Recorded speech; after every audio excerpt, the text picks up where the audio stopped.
this is Uncle T Boxing. Now I know why you're the top of what you do. I mean, what's the time now?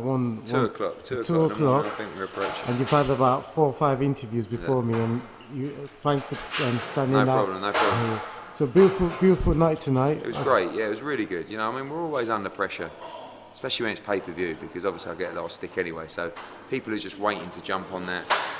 Oh shit! But it was an unbelievable night, and it was an unbelievable main event. You know, I didn't think it could get any better.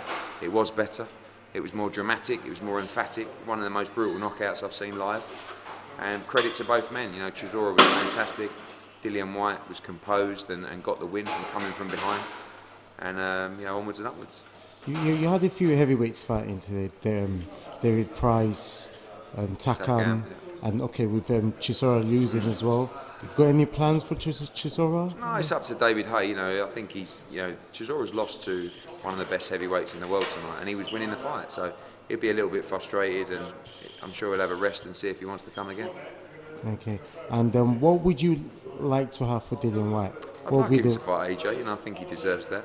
I'd like him to get a shot at a world title. But he's going to have a little Christmas.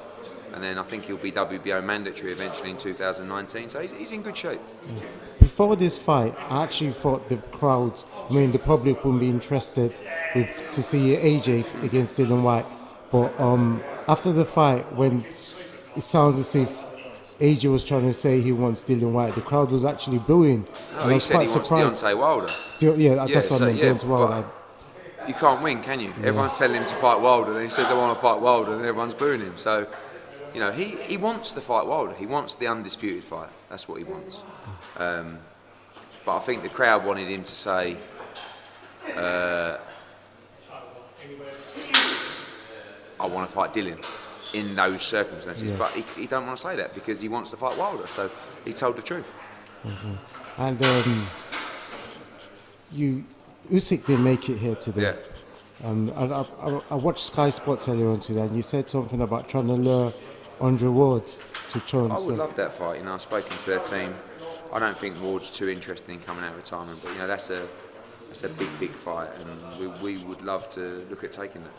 Because with Andre Ward, before he fought Kovalev, he had to have like about two warm-up fights before to get used to that sort of weight class. I don't think he'd have warm-up fights. I think he'd just jump straight in at this stage.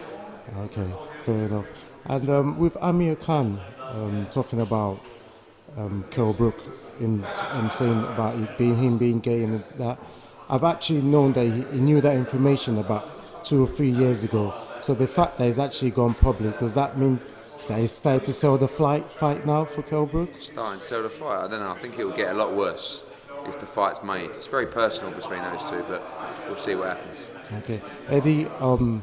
This is my first interview with you, and I do appreciate you taking your time. Thanks for coming. Okay. Have a good Christmas. Okay, thank you very much.